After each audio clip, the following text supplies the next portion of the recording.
I'm here. Let's go. It's Mrs. Klein. And Mr. Creighton, and we're here with your last podcast, not only for this unit, but for the school year. It's on the scientific revolution. In the past podcast, you guys learned about the history of the scientific thought, and today we'll be talking about how a scientific revolution developed. As always, you guys are going to have some terms and names you need to know.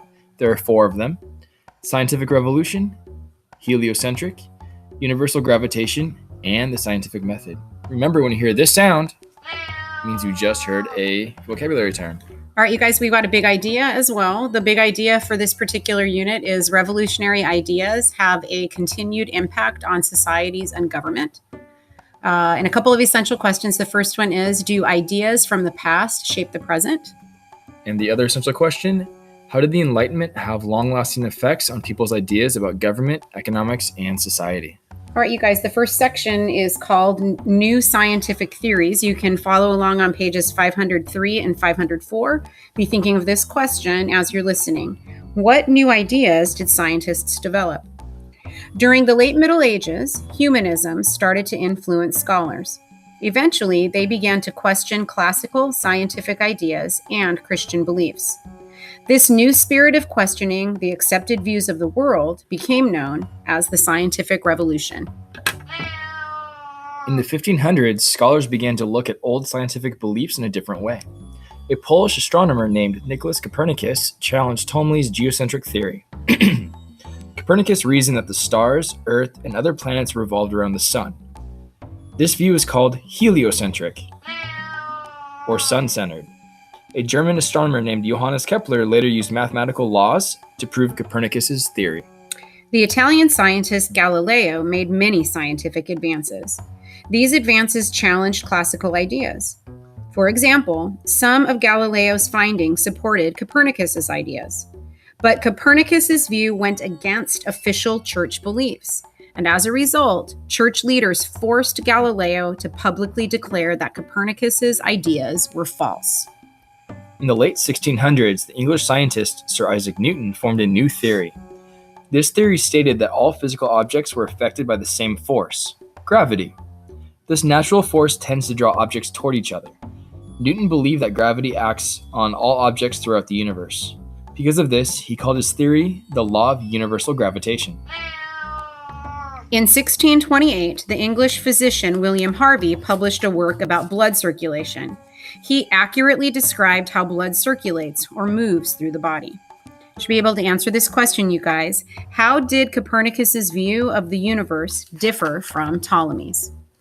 Our next section is New Scientific Inventions. You can follow this in the old textbook on page 505. The question you should be thinking about: what new inventions help scientists make more precise observations and measurements?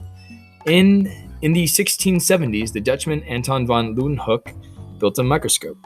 Using the instrument, Leeuwenhoek saw a tiny moving matter in fluids. This matter he called bacteria. In the early 1600s, Galileo invented the thermometer. This instrument measures changes in temperature. About 100 years later, the German scientist Gabriel Fahrenheit made the first thermometer that used mercury. He also created the first formal temperature measurement system. I know, I'll just let you guys know, next year when you're in 8th grade, one of your 8th grade science projects is usually making a Galileo thermometer. So you get an opportunity to be able to do that in 8th grade science. In 1643, Evangelista Torricelli invented the barometer. This instrument measures the pressure of the Earth's atmosphere. Later, scientists used the barometer to predict the weather. The question you guys should be able to answer right now: why might instruments such as the microscope and thermometer be useful to scientists? All right, the final little section, you guys, is called the scientific method. You can find this on pages 506 and 7. And think of this: what new ways of viewing the universe did philosophers propose? Frenchman René Descartes believed in questioning long-held beliefs. He also believed that every idea should be doubted until it had been proved through reason. Descartes argued that God created 2 realities. The first was physical reality. The other was the mind, or what people think. Descartes claimed that people should use their rational mind to understand the physical world. The Englishman Sir Francis Bacon also believed in using rational, organized thought. But Bacon did not believe in using abstract reasoning to understand the world. Instead, he felt that scientists should use experiments and observation. This approach, called the scientific method, has specific steps. First, observing and describing a subject. Second, forming a hypothesis and unproved belief about the subject. Third, testing the hypothesis in an experiment. And lastly, interpreting results to draw a conclusion. The ideas of Descartes and Bacon became known as scientific rationalism. The influence of scientific rationalism began to weaken the power of the church. This started to happen by the 1700s. Why did this happen? Scientific rationalism encouraged people to think for themselves. Before this, people relied more on the views of the church. Some political thinkers applied scientific rationalism to government. For example, John Locke believed people had the natural ability to be in charge of their own affairs. He viewed this ability as a natural law or right. Such beliefs led to the development of democracies in nations like the United States. All right, guys, the question you should be able to answer right now: what are the 4 steps involved in the scientific method? All right, you guys, like always, there's going to be a podcast quiz. So here are those terms one more time for you.